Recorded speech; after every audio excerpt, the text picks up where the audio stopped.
ஸ்ரீமத் குமர குருதாச குருப்யூ நமக. ஓம் சரணபாஹ்ரீ. மகாதேஜ மண்டல பெரியோர்களே, தங்கள் திருப்பாத கமலங்களை எல்லாம் அடியேன் எனது மனமொழி மெய்களாலே மெத்த பணிவோடு வணங்கிக் கொள்வதிலே மகிழ்ச்சி அடைகின்றேன். இன்று எனது அனுபவம் ஒன்றினை இங்கே பகிர்ந்து கொள்ள விரும்புகிறேன். அதாவது, எந்த ஸ்ரீமத் குமரகுருதாஸ் சுவாமிகளுக்கு, அவருடைய மெய்யடிகளாகிய மகாதேஜ மண்டலத்தாருக்கு சுவாமிகளின் அதிமுக்கியமான வழிகாட்டிய நெறி ஏக தெய்வ வழிபாடு என்பதாகும். எல்லோருக்கும் தெரிந்தது. அதிலும் குறிப்பாக முருகக்கடவுள் வழிபாடு என்பது சிறப்பாக ஏற்கக்கூடிய ஒன்று. சரி, முருகக்கடவுளை வழிபடுகின்றோம்.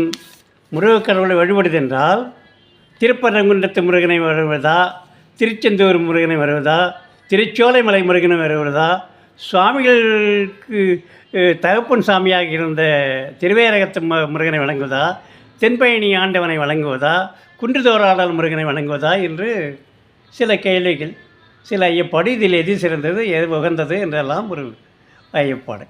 இந்த நிலையிலே வழக்கமாக என்னுடைய பாராயணங்களை, தினசரி வழிபாடு முறைகளை செய்து கொண்டிருந்தேன். எனது தினசரி பாராயணத்திலே அதிமுக்கியமாக காஞ்சிபுரத்தைச் சேர்ந்த திரு குமரகோட்டத்து பதிகத்தை நான் வெகு சிறப்பாக பாராயணம் செய்துண்டு. இது காரணம் எல்லாம் உங்களுக்கு தெரியும். நான் காஞ்சிபுரத்திலே இருக்கிறேன் என்பதற்காக அல்ல. காஞ்சிபுரத்து திருவீதிகளிலே எம்பெருமான் கந்தக்கடவுள் தனது பொற்பாத கமலங்களாகிய திருப்பாதங்கள் தோயுமாறு சுமார் 5 கிலோமீட்டர் தூரம் நமது சாமிகளுக்காக வழிநடையாய் நடந்து வந்து புனிதப்படுத்திய தலம் என்பது நாம் இங்கே சிறப்பாக கவனத்தில் கொள்ள வேண்டும். அது மட்டுமல்ல, காஞ்சிபுரம் முத்தித்திருந்த தலங்களிலே 7 தலங்களிலே அதை முக்கியமானதாக காளிதாசன் தனது காவியத்திலே குறிப்பிட்டிருக்கிறான். நகரேஷ காஞ்சி என்று கூறி சிறப்பித்திருக்கிறான். அப்படிப்பட்ட திருத்தலத்தினுடைய பதிகத்தை நான் சிறப்பாக பதிவு செய்வேன்.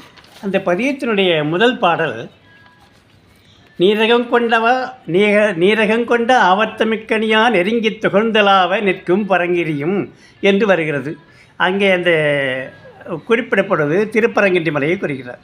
அடுத்த வரையிலேயே திருப்பரங்குன்றத்தை குறிப்பிட்ட பிறகு அந்தனம் கந்தியில நீள் கேளி குலைகள் சாக்க கோரகைகள் முதலிய பதங்கங்கள் நாளாளும் குழாவில செந்தில் நகரம். அடுத்ததாக திருச்செந்தில் நகரத்தை இங்கே நிறைவு கூறுகின்றார்கள். திருச்செந்தலை கூறியது மூன்றாவதாக குயிலறிய தகுதியோர் உரை பழனிமலையும் என்று திருப்பயணி ஆண்டவனை அங்கே அழைக்கின்றார்கள்.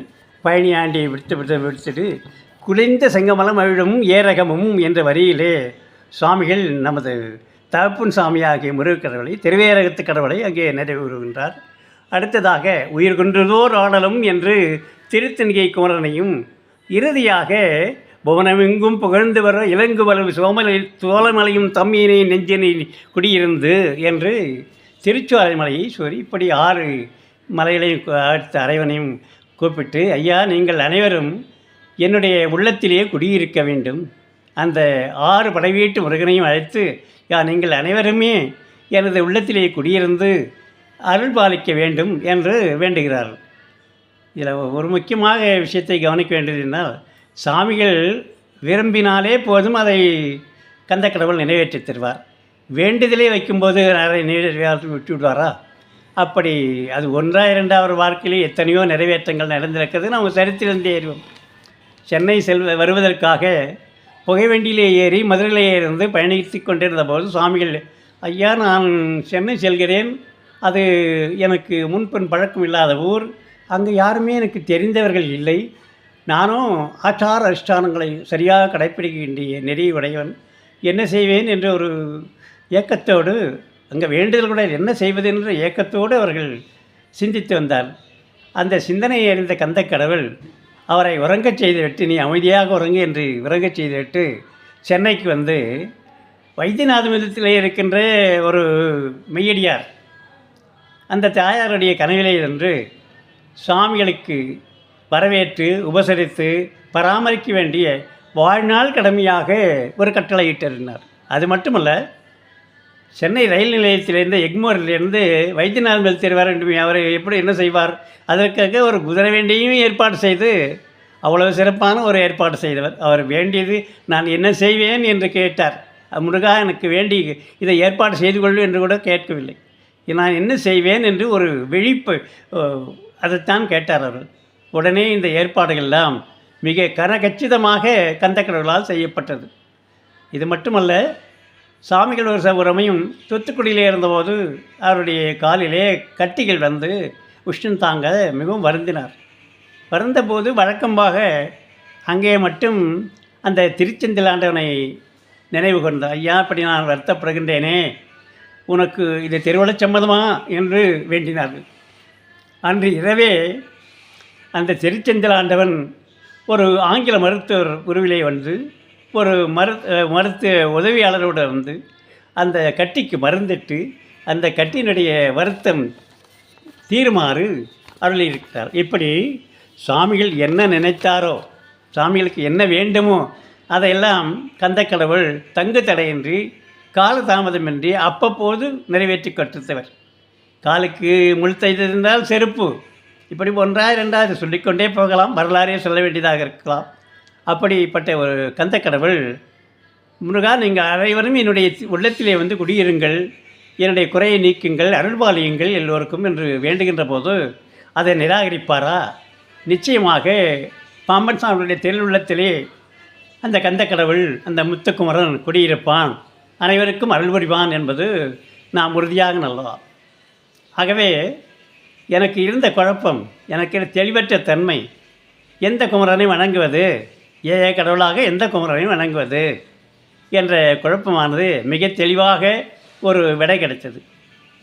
அதாவது பாம்பன் சாமிகள், எந்த ஸ்ரீமத் குமரகுருதாஸ் சாமிகள் அவருடைய திருவுருவையே மனதார நினைத்து, மனதில் நினைத்து ஏகமாக தியானித்தாலே போதும், முருகக்கடவுள் ஒருவனையே நாம் வணங்கி வாழ்த்து பெற்றதாக அமையும். அவருடைய அருள் நமக்கு தடையில்லாமல் கிடைக்கும். ஏக தெய்வ வழிபாடு என்பதும் அங்கே நிறைவேற்றப்படும். குருவே தெய்வம், தெய்வமும் குருவும் ஒன்றே என்பதெல்லாம் கூட இந்த முறையிலே சரியாக நமக்கு பொருந்தி வரும் என்ற நிலையிலே நான் இப்பொழுது ஒரு தெளிவான முடிவிலே வந்திருக்கின்றேன். முத்துக்குமரனை வணங்க வேண்டுமா? எந்த படவீடாக இருந்தாலும் சரி, இல்லை சாதாரண கோயிலிலே இருக்கின்ற முருகர் கோயிலாக இருந்தாலும் சரி, நீ அத்தியாசிரம சுத்தாத்வைத வைதீக சசிவ சித்தாந்த ஞானபானம் தவராஜயோகி ஸ்ரீமத் குமர குருதாஸ் சுவாமிகளை நீ மனதிலே நிறுத்தி அவரை முழுமையாக தியானித்தாலே உனக்கு குமரனுடைய அருள் தங்கு தடையின்றி குறைவின்றி நிச்சயமாக கிடைக்கும் என்று நம்பியிருக்கிறேன்.